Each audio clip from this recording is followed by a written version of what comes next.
სალამი მოგესალმებით, ვაგრძელებთ ჯონ მაკარტურის საუბრების ქართულ ენაზე ატვირთვას.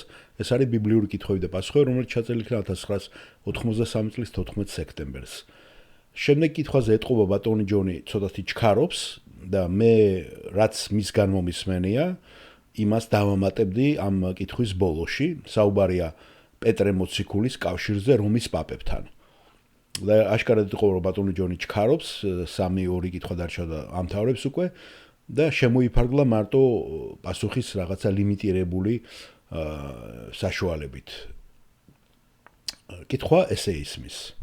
სალამი მოგესალმებით, მე ვარ ახლა ახალდაბადებული ქრისტიანი, რომელიც მანამდე იყო კათოლიკე და ჩემი კითხვა მდგომარეობს შემდეგში.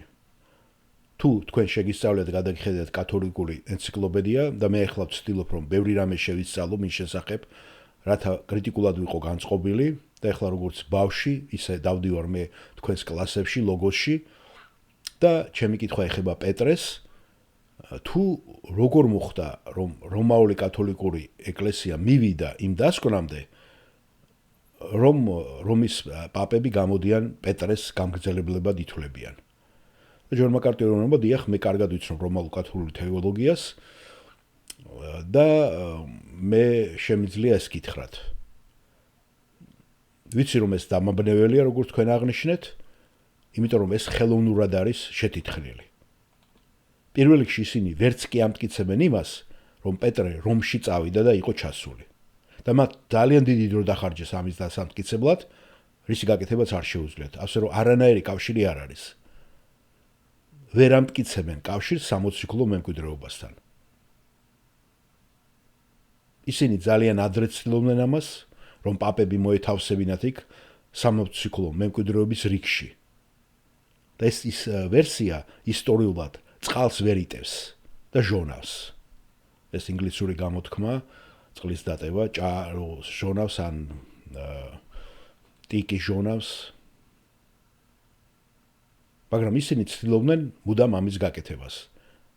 და მათ არ შეუძლიათ დაადასტურონ რომ პეტრე რომში იყო ჩასული.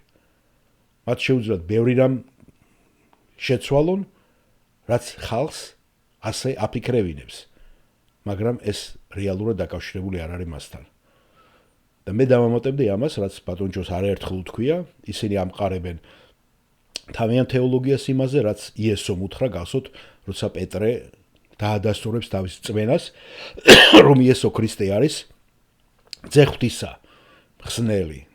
და იესო იტყვის რომ ამ კლდეზე მე ამბაგებ ჩემ ეკლესიას. გასოთ ხომ ეს ადგილი ბიბლიიდან და ზუსტად ამას იყენებენ ისინი და ჯონ მაკარტურის პოზიცია და ჩვენი პოზიცია ყველას საღი მოაზროვნე, ლაპარაკია განაპიროვნებაზე დააფუძნოს, არამედ იმ რწმენის დადასტურება, რომელიც პეტრემ გამოამჟღავნა მაგ დროს.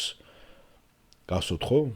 იმიტომ რომ ძალიან უცებ იმ წუთასვე მე პეტრე ამოს ისეთ რაღაცას რომ უშლის ხელს იესოს რო ჯვარზე გავიდეს და იესო ეუნება განდეგ სატანავ ჩემგან. ასე რომ პეტრე არასრულყოფილი ადამიანია და მას ეკლესიის დაფუძნება არანაირად არ იგულისხმებოდა. არამედ იმ რწმენაზე, რომელიც სული წმინდამ და იესო ადასტურებს რომ სული წმინდამ გაუმჟღავნა, მამამ გაუმჟღავნა პეტრეს, ზუსტად ამაზე, ამ რწმენაზე დააფუძნებს და ამ რწმენაზე ვარ ჩვენც ნამდვილი ეკლესია და არა კათოლიკები და მართლმადიდებლები, რომლებიც გახდნენ ორგანიზაცია. აკი იმიტომაც დაიშალა.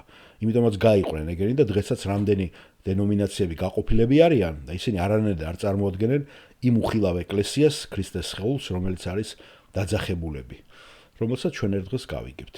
ეს მინდა და მეთქვა, მადლობა.